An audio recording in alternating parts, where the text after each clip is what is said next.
Full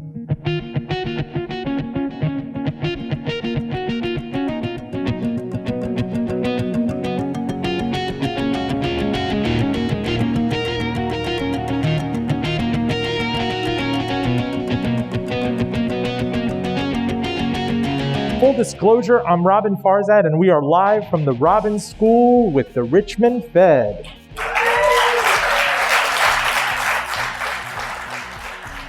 That's right, our first live show in forever with Richmond Fed President Tom Barkin. We'll discuss the unprecedented shocks and monetary interventions of the COVID-19 pandemic, supply chains from toilet paper to pickles, mask mandates, the so-called Great Resignation and Great Reopening, however interrupted, plus some of your listener questions. Stick around. This episode is made possible by the support of our kind host tonight, the Robin School of Business at the University of Richmond, preparing students to be future leaders in a global business world by providing a dynamic learning community where real-world teaching practices, scholarship, and service are at the forefront of the curriculum. More at robins.richmond.edu. And by Solomon & Ludwin, a boutique wealth management firm dedicated to helping families make smart financial decisions. You worked hard and sacrificed to create and build wealth. They treat advice given to you with the respect your journey deserves. For over 30 years, Solomon & Ludwin has earned a reputation of trust and confidence, recognized by Barron's as a Hall of Fame advisor. More at solomonludwin.com. Full Disclosure Podcast to NPR One, Spotify, and Apple Podcasts at link fulldradio.com. Please subscribe and recommend our show. Joining me on stage for our first in-person Full Disclosure Live in forever is Tom Barkin, president of the Federal Reserve Bank of Richmond. He serves as a voting member in 2021 on the Fed's FOMC, Federal Open Market Committee. The Richmond Fed's district covers the Carolinas, Virginia, D.C., most of West Virginia, and Maryland. Tom joined in 2018 after decades at the consulting firm McKinsey, where he was CFO and senior partner. Please help me welcome him.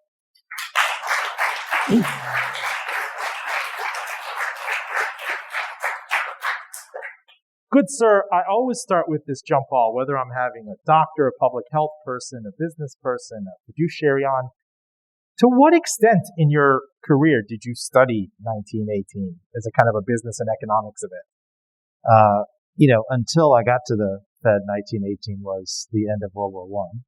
I will say when this COVID thing hit, I went back and read a bunch of books on 1918. There's a great one by John Barry, talking about it's called The Great Influenza, which talks about what happened. And of course, in that book, what you hear are the waves of COVID. So there was wave 1, then it went down, and wave 2, of influenza, wave 3.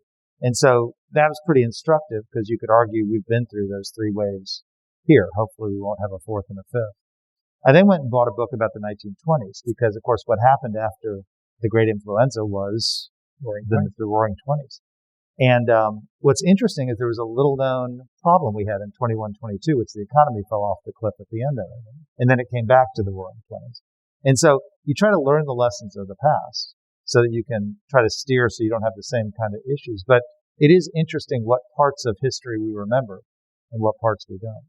I remember I was watching ESPN or something, I don't know if it was March 20th of 2020, and then they decided to cancel the season, the NBA, and my Lakers were number 1, and I was livid about it. And then universities started left and right saying that we're going to go virtual, and the school messaged us and said we're going to go Zoom. And next thing you know, the next morning is, interest rates completely plummet. There's a panic in markets. I think the market would tumble up to 30%. What happened behind the scenes in the kind of the war room, situation room at the Fed? So I shouldn't talk about my daughter calling and saying we had to take her home from college. Tell me everything, yeah. Well, we all went through the same experience, right? And in my case, my daughter called on Sunday and said, I think they're going to cancel college this week. And we said, shut up, you're being dramatic. We don't really know what's going on. And then on Wednesday, they cancel it. Now, being college students, I understand there was one really large Wednesday night party before the NBA, canceled everything on Thursday. Super spreader event. On Friday, Jay called around all the presidents and said, I think we're going to have a conversation here. And so instead of picking her up Saturday, my wife, God bless her, went and met her. And we had a weekend meeting where we decided to take rates down to 0 and do a pretty significant bond buying program as well. And I'll give Jay and others full credit for sort of seeing what was going on. You may remember that a week and a half earlier, March 3rd, I want to say, the Monday, Jay had come back from, I guess, a conference in Switzerland. He'd called around again and said, I think we need to take rates down. So we'd had an emergency meeting that Monday night. I want to call it the 3rd, but it was that week, where we took rates down 50 points. That was a surprise. And then, of course, March 12th or 13th, whatever it was, the NBA shut down. And that weekend, we sort of put all our cards in. What is the one stat, the one thing out there that you guys are saying, this is dead serious? This is not just another kind of SARS 2002, 2003 vintage. Because I remember 3-4 years ago, Bill Gates, I don't know if it was a TED Talk or a presentation, said the one thing that keeps him up at night more than anything else is a pandemic. And it was still largely in the theoretical, in the realm of sci-fi. But when did you guys realize, I want to know behind the scenes, is it the CDC or the HHS or some Surgeon General saying, this is it? I don't think it was any of those. But if you remember where we were, China had shut down. So China was shut down in January and February. And the question was not whether there was a pandemic going on in China. It was what was going to be the spread.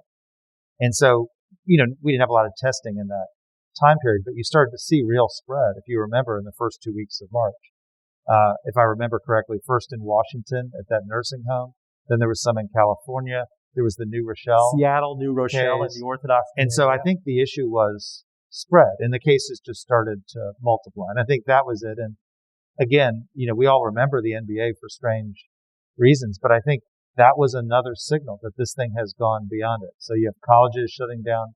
It had hit us, I think, in force. And I think that's when we decided to, use our tools to the maximum extent possible.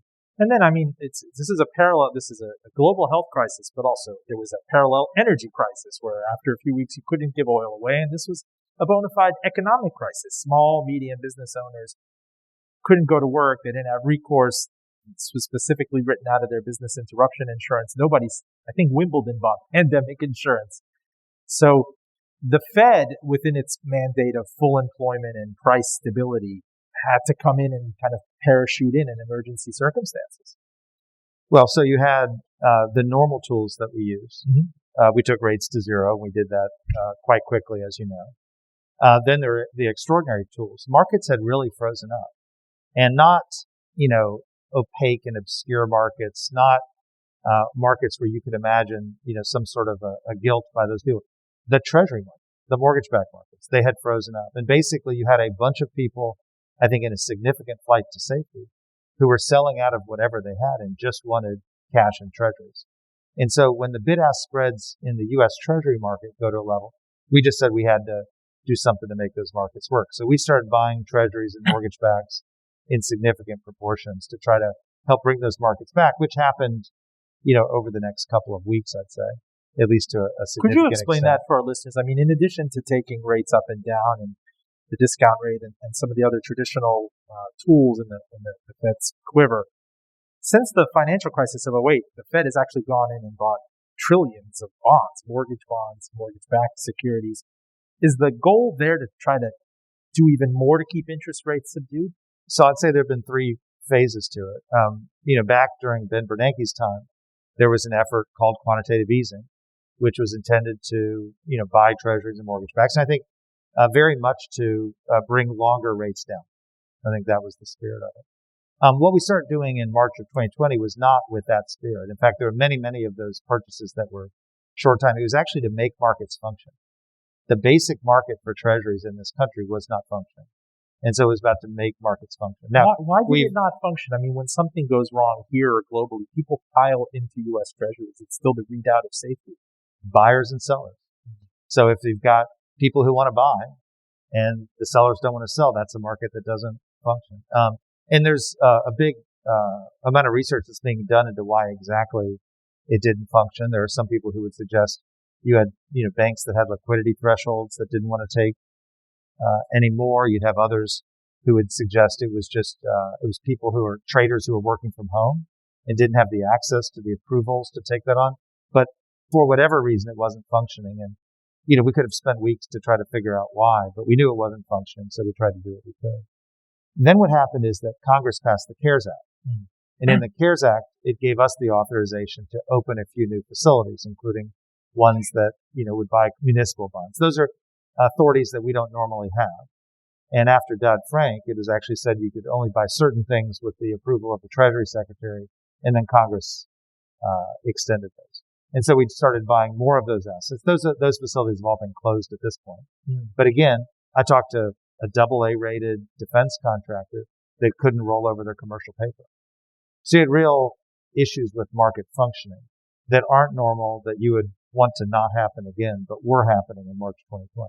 I mean, short-term rates absolutely collapsed. I had to do a, triple take to see, where they were and everything. And so even then, people weren't going out and looking for quality in corporate yields or cash-rich companies. It was completely frozen. I think frozen is a very good word for it. People were frozen in place. People didn't want to, buy other people's bonds. You didn't know what credit risk you were taking. And again, just remember the situation we were in. This was just 18 months ago. March, the economy shut down. That was just a concept that none of us could process. And so you just didn't know where we were going to go from there. And so you could imagine, why people might not want to take action to buy bonds in an institution where you didn't have confidence on what tomorrow was like. Full disclosure, I'm Robin Farzad. We are talking to Federal Reserve Bank of Richmond President Tom Barkin. We are at the Robbins School at the University of Richmond for our first mostly in-person live show in nearly 2 years.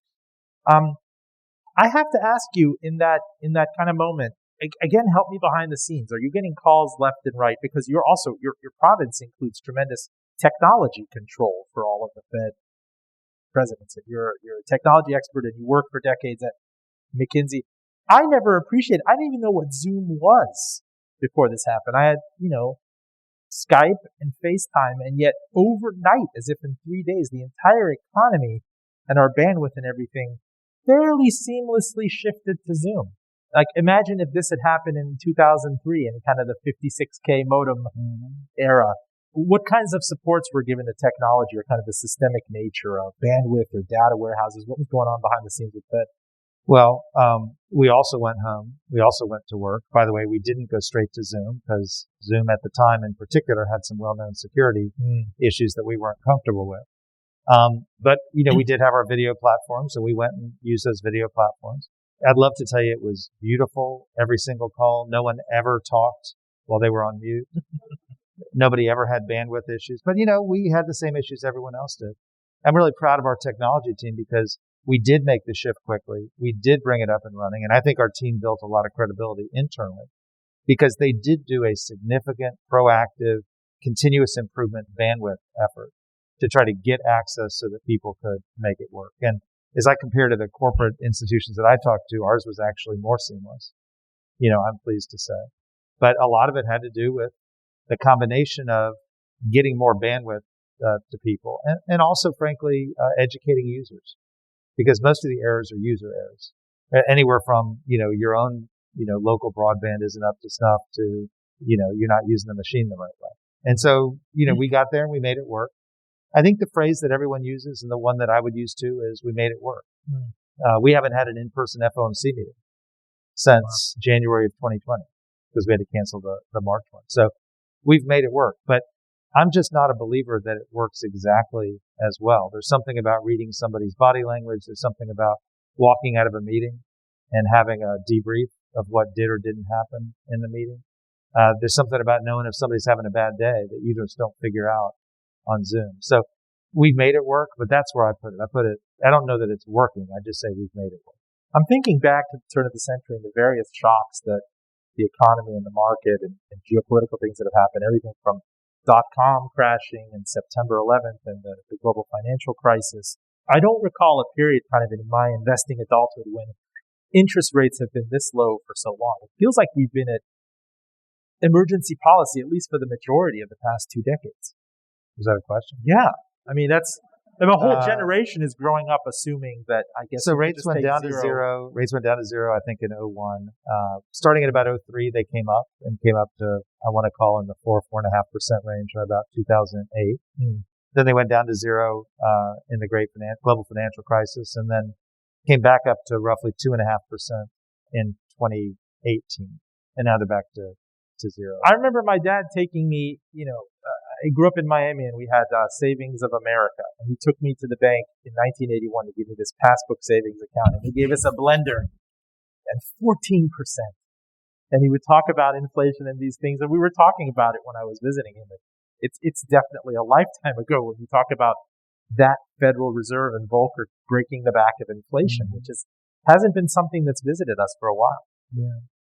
Well, rates are a lot lower than they used to be. And people ask me all the time, why are they lower? And I'd say, the one thing you can just become crystal clear on is if you think inflation is going to be 14%, you're going to demand a higher rate. If you think inflation is going to be 2%, as it's been for, basically the last 25 years, then you demand a lower rate. So I think the lack of inflation and the lack of uncertainty about inflation has brought rates down a ton. The other piece of the puzzle is the question of what's the core productive capacity of the U.S. economy. We all remember the 90s very fondly. Population growth was higher in the 90s than it is today.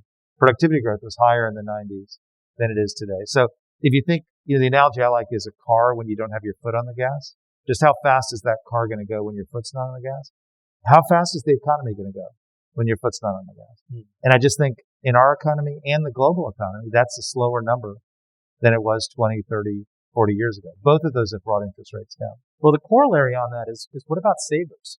I mean, if you were on your best behavior, you didn't heed the subprime siren calls, you didn't partake in, Y2K tech fever or Bitcoin crypto speculation right now, you really haven't been vindicated by keeping your money in a bank account. It seems like I always worry that that's a forgotten constituency. And I'm a big saver, and so I believe in that. I will say, as long as inflation's controlled, savers have done fine. Your 14% memory of the late 70s is offset by a very significant inflation in the late 70s. And I'd say, while rates have been low over the last several years, if you go to 2018, if you'd had a money market account, you'd have gotten 2%. In 2018, inflation was basically 1.9%.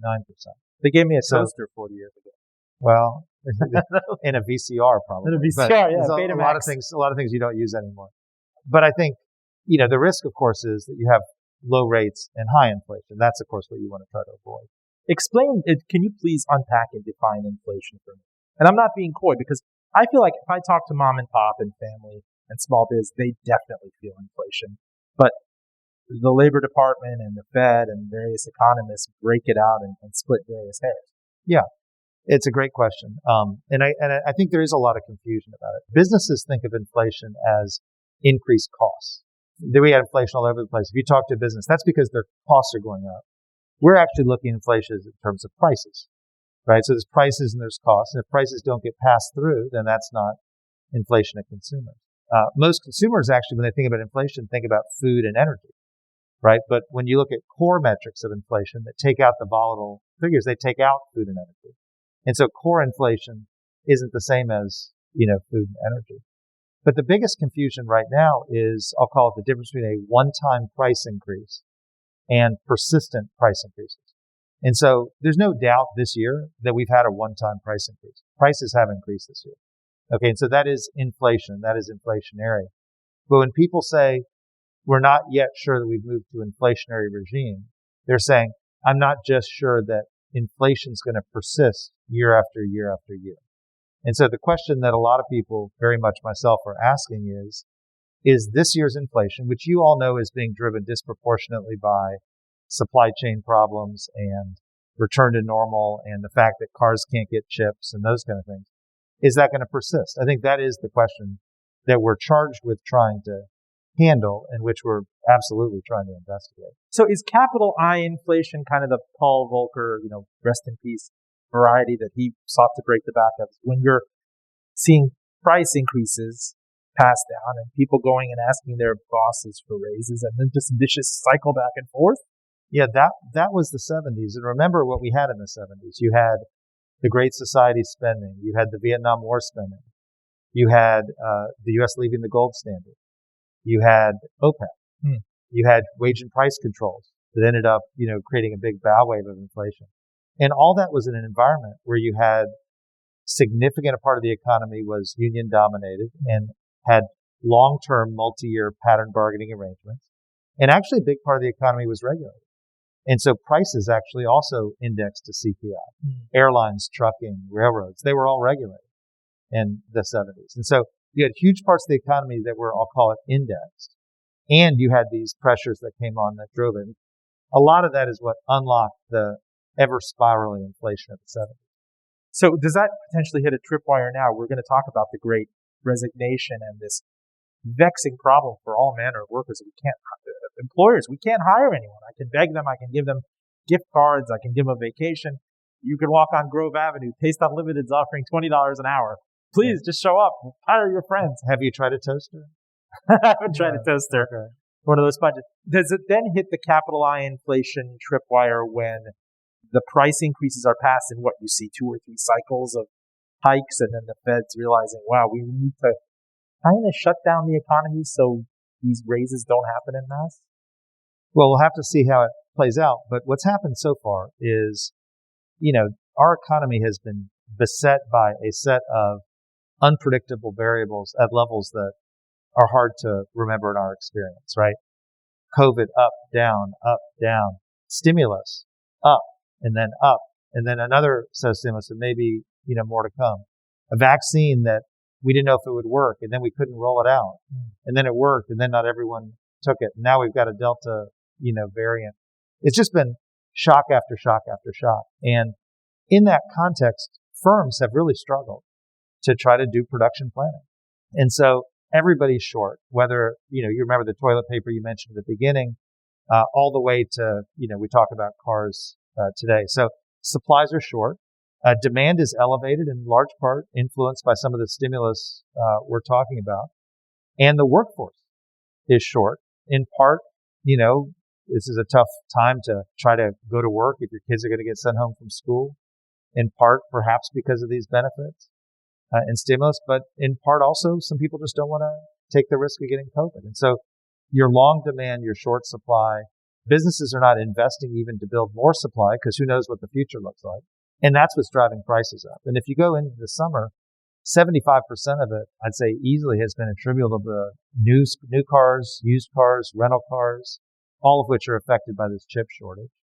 A return to normal in travel and hotels and restaurants and entertainments, all of which dropped significantly in 2020 and are coming back up in 2021.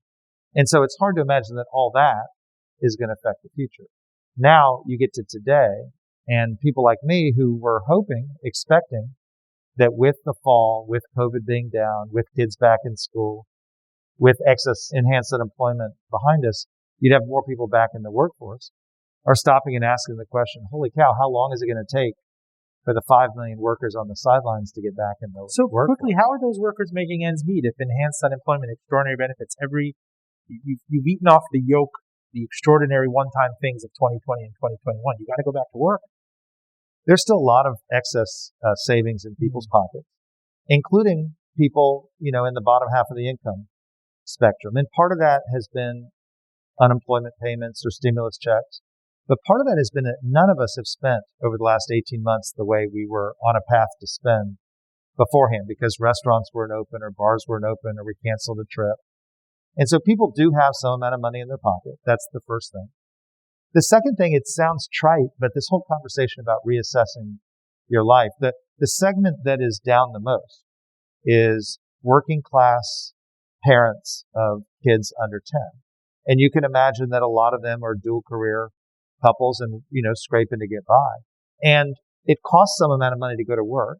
And if you think your kid's going to get sent home or you don't know if someone's going to get sent home, they may be making the choice to go on one income or make a little money on the side or, just forestall some spending for a while. I think all those things are happening. Whether they last or not is the big question we've got in front of us because we are still 5 million workers down from where we were just 18 months ago. But the question of how many of them come back is, I think, the key to whether we unlock the room in the labor market to help avoid wages going up the way you were describing. Tom, I have to ask you about real estate prices, residential real estate especially. Are you surprised at how voracious this rally has been? I mean, it's like we completely forgot about subprime and the great collapse of 08 and 09, and it's almost kind of a fetish. Everybody's adding, everybody's building. Places are getting bid up before they're even listed. Well, again, if you come out of the Great Recession, it's now 2010. First thing you had is developers weren't really building that many houses. Banks weren't really financing that many developers. And so supply didn't grow that significantly. That was okay because demand didn't grow either. And a whole generation of millennials decided they were going to wait later to get married, have kids, and wait later to buy a house. And so that kind of worked. The market got a little more heated in the last couple of years before the pandemic. But what happened in a pandemic is, well, I mean, there's no better way to understand the flaws of your house than to live in it 24 hours a day. And a bunch of people realized that in spades. And so whether it was buying a second house or moving out of their house, you had demand elevate. In addition, you had a bunch of people living in studio apartments or small, situations in big cities that decided they really wanted to move in a place that they could work. In addition, millennials are getting older. The oldest part of the millennial group is now 40. They're ready to buy houses. And so you saw a bunch of demand for housing. Oh, and by the way, mortgage rates were low. So you saw a bunch of demand for housing. At the same time, supply didn't grow the same way you would have expected, in part because construction costs are elevated. You can't find construction workers. And in part because people who normally would sell out of their houses and move into a nursing home, that wasn't happening in the pandemic either. So you had demand elevated, supply down. That's a prescription for prices going up. That's what's happened. Now, I think demand's going to continue because I do think this generation of millennials wants a house. And I do think with more and more people working remotely, you're going to want a little more house, a little better house. That's going to be a more important part of people's purchase basket, if you want to think about it that way. And on the supply side, it is really hard to find construction workers right now. There are houses going up, but I don't see the building that you saw back in 04, 05, 06, and 07. I think it'll take a while for that to catch up. Full disclosure, stay with us. This show podcast to NPR One, Spotify, and Apple Podcasts at link fulldradio.com. Please subscribe and recommend our show to friends and family. If you are just joining us, we are talking to Tom Barkin, president of the Federal Reserve Bank of Richmond. We are on stage for our first mostly in-person live show here at the University of Richmond's Robbins School of Business. Tom, I got to ask you, on the flip side of the ledger, commercial real estate. Anyone you talk to about Manhattan, anyone you talk to about all of this billions and billions of square feet, going back to the office has been pushed out indefinitely. And I wonder when kind of the forbearance and the non-paying of leases and everything turns into potentially a systemic issue that banks have to suddenly write off the value of these loans. Okay, so you have to take commercial real estate apart.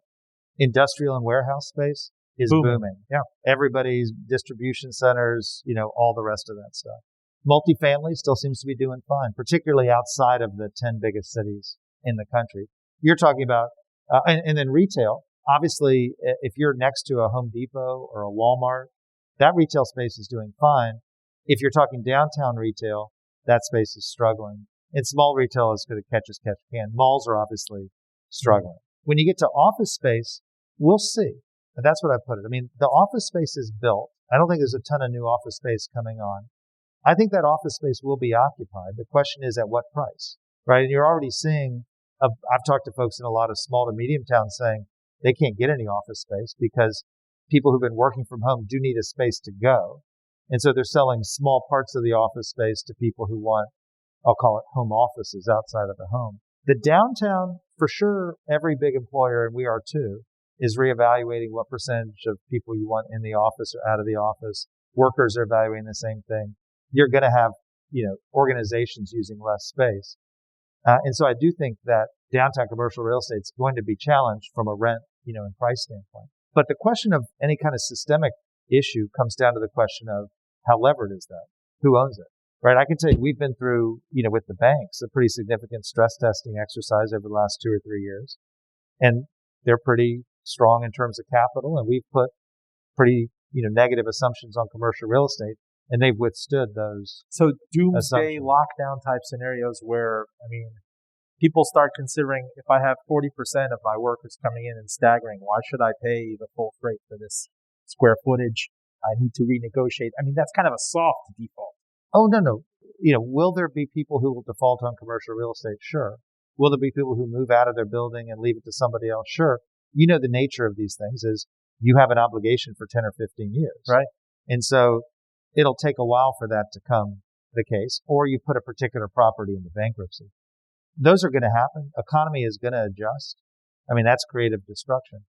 I thought your question was more about, so we have to worry about the banking system. Worry about bank things. Yeah, you have to worry about the banking system. And as best as I can tell, and we've certainly done this in the stress test, the banks are well capitalized against that particular issue. Are people starting to talk to you parenthetically? And I know CoStar is your neighbor right there on the river, about maybe we're going to have to rethink Midtown Manhattan and downtown Richmond, the high rises. Maybe they're going to have to become residential or more mixed use if this persists.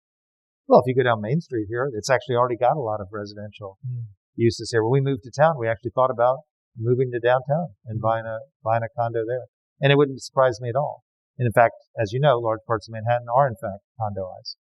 And so that's certainly a conceivable use of the building. Like I said, the buildings are built, many of them are very attractive. There'll be uses for them. It's just a question of what the rent's going to be. I have to ask you, Tom, the investment rules of the Federal Reserve Bank presidents is very much in the news, what with the resignations at the Dallas Fed and the Boston Fed. What can you tell us about that? What are your thoughts on it? And are they in talks to change the personal investment standards of Fed presidents like yourself? Well, we've had a set of rules which have served us well for a very long time. On the other hand, the Fed has moved into we talked about commercial bonds, for example, and munis, investing in other things in the last couple of years with new authorities. It's probably a ripe time to take a look at what our rules are. And so the Board of Governors has launched a new objective review. I'm sure we'll come up with things we can do differently and better, and we will. If you know me, I love to pose these existential economics type questions. I've always asked, what is normal? Is there a year that you could tell me in your career as a CFO, as a consultant, everything else you've done, law school, a time in history where there wasn't an exogenous shock, rates weren't at emergency levels, we weren't breaking the back of inflation, we weren't feeling an oil crisis or war, that it's kind of an equilibrium year to look back on and say, that's when normalcy happened? No, of course not. But that's why my job's fun. I mean, I'm supposed to be here helping steward the economy. If we were in some boring year, is there a boring year though? Is there a year where you could say 2018? Here come tariffs, right? 2019, there was a market reaction. I mean, every year there's something that happens. And by the way, the uncertainty in any given year is always massive, whether that be a geopolitical set of events or what's happening in markets or uncertainty in I mean, every year is different and interesting. So I don't think there's something where you just say, this is a baseline year. Now you can go back 100 years and look back. I think, 1911 was a pretty good year. I don't know. But I mean, you can always sort of do that with 2029. Isn't it false nostalgia when people go back? Totally. I think my family always does it. Like, I'll tell you back in the day, Totally. And it's actually kind of fun to go read back in some of those, years. And you can remember, because it's always talked about, you had the long-term capital management in 1998. That was an issue. You had a stock market crash in, 1987. But people mentioned the savings and loan crisis the other day to me. I'm like, oh yeah, that's right. That was 1990 and 1991. And it's stunning. Forgot to mention those. You go on YouTube and see Tom Brokaw talking about the savings and loan crisis, and it's just the tiniest blip in the crash of 87. But they were very real at the time. Massive. In 1999 with the internet stuff. And I mean, I think you can go through any year and come up with what makes it unique. And again, that is what's fun about what I do, which is the problem that you're trying to solve, which is how to best support the U.S. economy, is always changing and changing in ways that are uncertain, and you really don't know how they're going to play out when they happen. What do you think about China's clout, for better or for worse? It's been 20 years since the ascension to the World Trade Organization. In some respects, it's taken a record number of people out of poverty, become a manufacturing and electronics colossus. But you have things happen like the South China Sea dispute with Taiwan right now. You have worries about a surveillance state. We have a chip shortage, but can you trust China's chips? It's just something that didn't come up when I was a kid. I mean, Japan came up and everything, and Japan has had 3-decade torpor. But how do you see China playing out? Oh, God, I don't know. I mean, somebody put it well. I really liked it. It said China is a customer and a collaborator and a competitor. I mean, China is all of those things. And they're a superpower. They have their independent interests, and they're going to pursue them how they do. And, you can imagine lots of different ways they go. I quite liked a book Graham Allison wrote called Destined for War, where he took 24 different times in the history of the world where a strong number two threatened a entrenched number one. And part of his point was that 20 of those 24 times they ended up in a war. Of course, 4 of the times they didn't. And I think 3 of those 4 were in this century. U.S., Japan, U.S., U.K. And I think part of the point I took out of it is we're in a different time of history. War in this time means something fundamentally different than war meant when it was Athens and Sparta. And so, maybe we're not destined to have that big thing. Maybe we're going to work it out. But even trade wars, even the 2018 vintage thing you were talking about with Trump and Xi back and forth on this, it's not like you can really afford to, cut off your nose to spite your face in that case, because if we suddenly slap all these restrictions on China, they need to keep people at work. Our supply chain is inextricably linked to what's being shipped out there. Apple computers, all manner of hardware, apparel, everything is coming from China. So who, on balance, I know it's a cosmic question, who has the leverage? I mean, you're dealing with the two largest economies in the world. We both need each other. And, presumably and hopefully we'll find out a way to make that work. But there's always a risk that the two of you jump off the waterfall together. You know what else keeps me up at night is business interruption insurance. You can't see my face. I'm trying to be sarcastic. But that's the thing where every restaurant person, every small biz person, every pet shop owner, movie theater chain and everything, there was litigation afterwards. I think one of the top restaurateurs of New York tried to sue his insurer to say, no, you will cover an event like this. You can't declare force majeure. Who in the world is going to price and provide pandemic insurance coming out of this? How? Probably nobody. By the way, it's hard to get hurricane insurance in Florida. Flood insurance is going. Yeah, that's the government. There were people you mentioned Wimbledon. There were people who had pandemic insurance, but the insurance companies now see pandemics as something as a more live risk, and they're going to exclude it as best they can, as they tend to do. And part of why you do that is, of course, a pandemic is a global thing. I don't know how you diversify your risk out of a pandemic, right? The whole theory of insurance is diversification of risk. If it happens everywhere, what do you do with it? So they're going to write it out. Now, just like with hurricanes, the state of Florida put in place an insurance program funded by the state to support Florida households and businesses against hurricanes. And so that's, the state could step up to do something. I don't know if it will or not, but that's one of the options. Full disclosure, I'm Robin Farzad. We're talking to Tom Barkin, president of the Federal Reserve Bank of Richmond. He came to Richmond in 2018 after decades at McKinsey, senior partner and CFO. Tell me about your district. Tell me what I need to know. I'm thinking Richmond Fed, and that gorgeous building on the river. Apparently there's trivia that it's all subterranean and there's even more square footage beneath it than what you see above it. But what did you do? You parachuted in and learned Richmond, North Carolina, most of West Virginia. So we've got Washington, D.C., pretty unique. We've got, the surrounding suburbs. That's one economy. We have Baltimore, which is a little different than the rest of the district and really more like a mid-Atlantic, northeastern economy. We have 7 or 8 thriving New South cities, Charlotte, Columbia, Greenville, Richmond. And then we've got Raleigh. And then we've got a ton of small towns. And, our mandates, stable prices, and maximum employment. And so I tried hard to say, okay, where are the gaps in employment? And interestingly, the small towns in our district, employment to population, prime age, 11 points lower than the cities in our district. And so we've, in Richmond, we've done a lot of work, including a conference we held last week virtually, to try to research and understand what's happening in these small towns and why is their performance less and what can be done about it. And it's interesting, educational outcomes are not as strong in those small towns. Connection to jobs is a big issue, and most of them spend time trying to recruit one big employer. But I think the notion of training up your workforce and getting them connected to jobs is a huge potential opportunity. Isolation is a big issue. They don't have hospitals, they don't have banks, they don't have anchor institutions, they don't have role models. And so people don't, find a way out. And broadband, of course, is a classic example of that isolation. And then you have real issues, of participation in these places. People just not getting in it for health and health reasons as well. And so, gosh, I probably every other week spend 3 days. I was, in one of these small towns, and we're learning a ton of stuff. We're learning about how people are getting funding in creative ways. We're learning how people work regionally together to do it.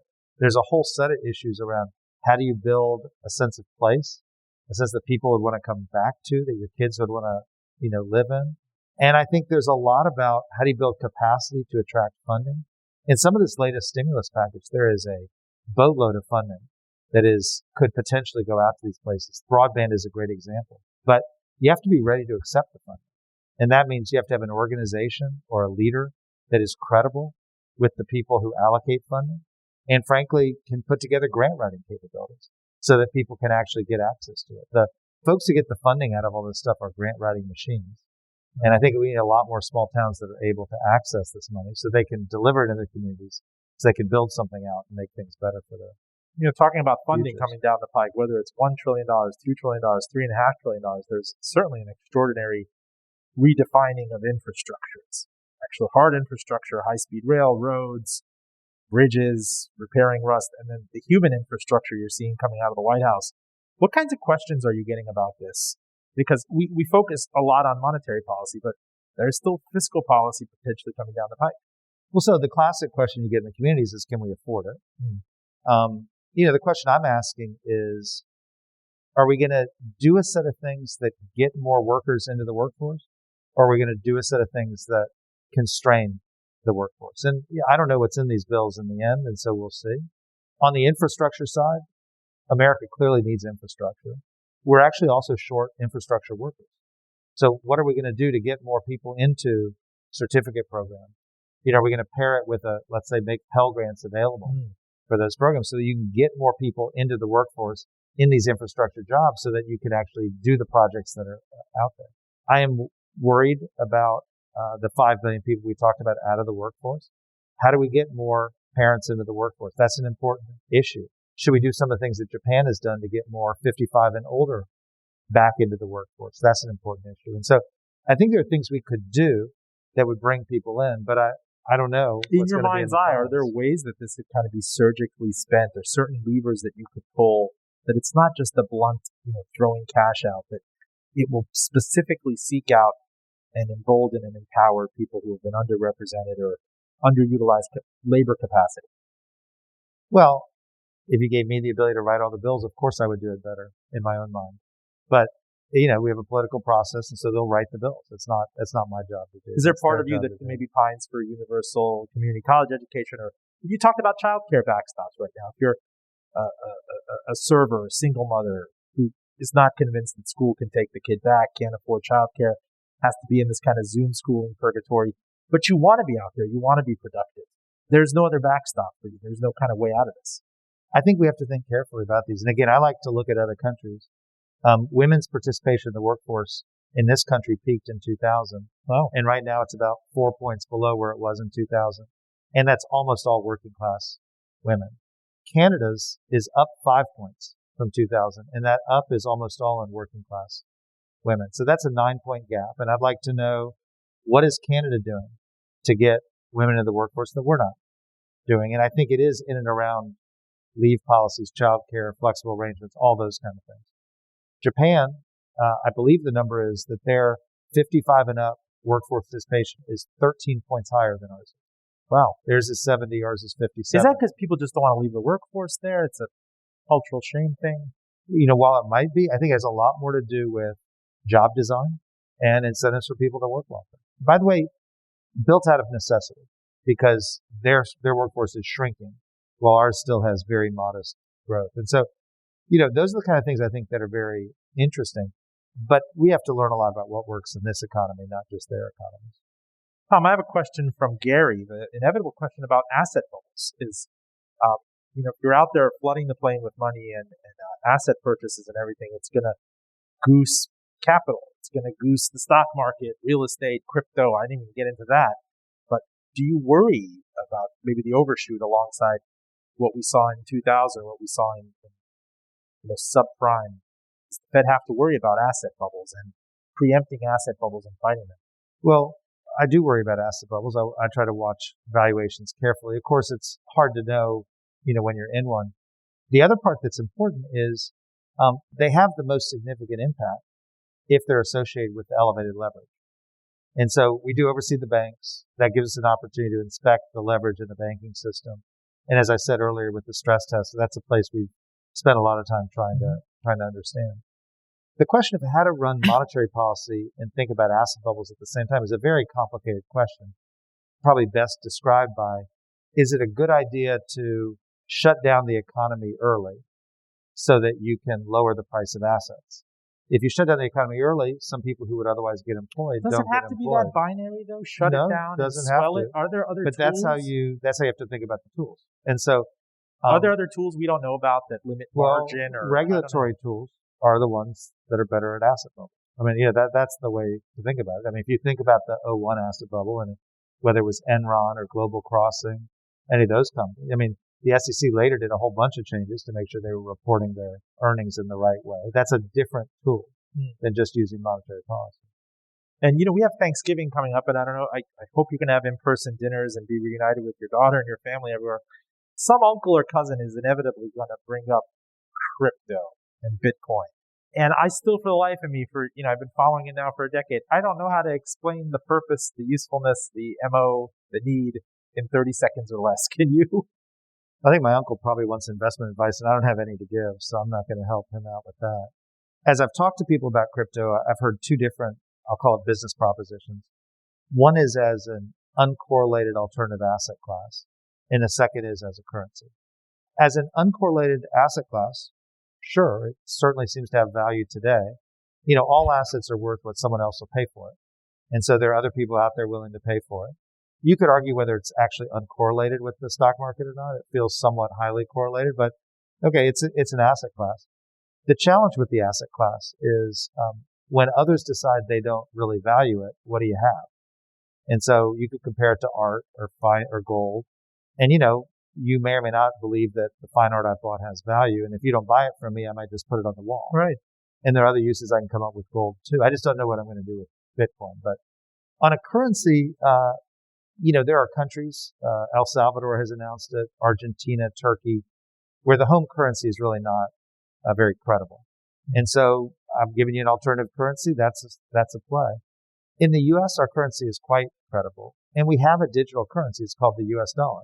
I mean, I have $100 in my pocket and I have a lot more in the bank and I spend it digitally and I pay my bills digitally. And so, you have to then decide what the use case is for a U.S. digital currency beyond the digital currency we already have. And we're working on a paper on the possible use cases on that. It's certainly not the Chinese version where they want to track every transaction. I don't think that's a U.S. play, but, there are other things that are put forward. And, you took the other question right off my mind is I don't carry cash anywhere. I take money out of the bank every month to get a haircut and for tips here and there, but I have the credit cards on the back of my phone. This is a great recipe for identity theft or something. But I use Apple Pay. Whatever happened to cash? What's it good for? Does anyone want to shed a tear for a pickpocket in New York? Or even doormen? They used to say, I'll pay for the cab from Lower Manhattan and the change that I get, I'll tip the doorman. They're just, especially last year when there was a coin shortage and people wanted contactless options.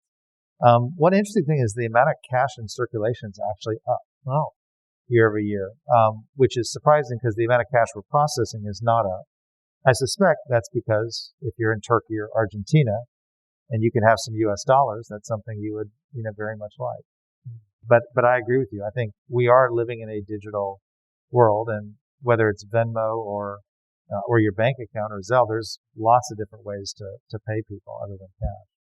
Tom Barkin, in the few minutes we have left with you, I want to take you back to the year 2011. We're still coming out of the torpor, the shock of the subprime crisis. You have Greece and the pigs and other countries just failing, and there's this concern that this is a lot worse than it is. And the United States actually had its credit rating downgraded in August of 2001.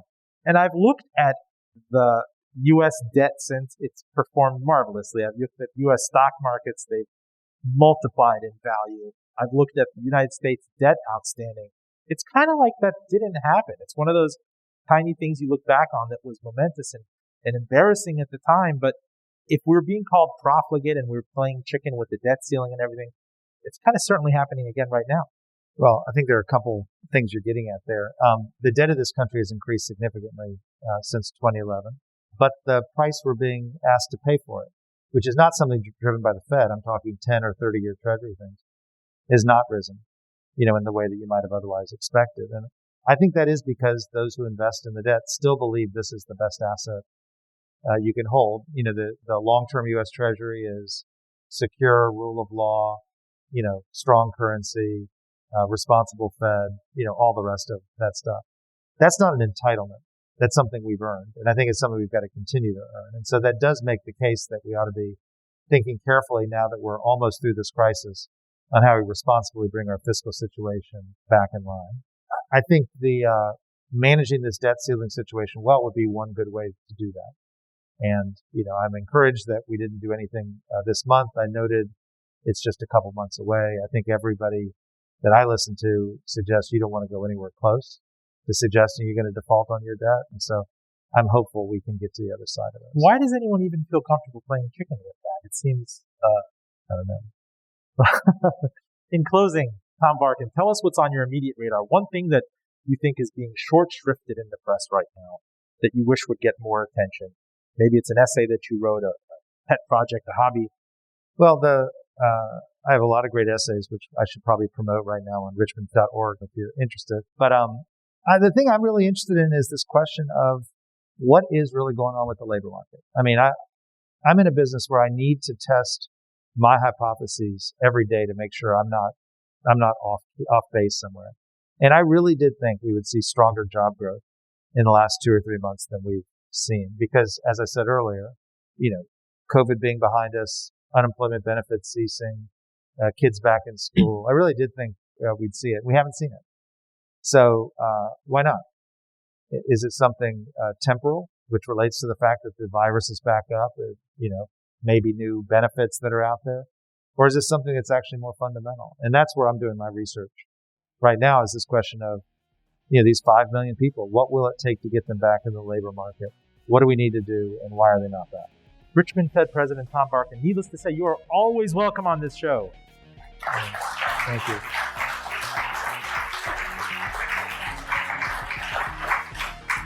Full disclosure, special thanks to producer Claire Morgan, the facilities and AV teams at the University of Richmond Robbins School, Dean Mickey Quinones, Andy Miner, Courtney Ennis, Jim Strader, and Nina Mantilla at the Richmond Fed. This show podcast to NPR One, Spotify, Apple, and all fine podcatchers everywhere.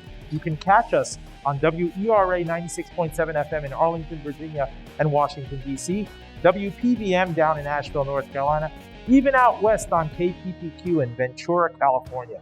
Get in touch to have us on your air. And stay tuned for more live shows here at the U of R. Fingers crossed. Full disclosure, inflation, recession, stagflation, my guarantee to you, the interest rate in this program will always be high. I'm Robin Farzad, back with you next week.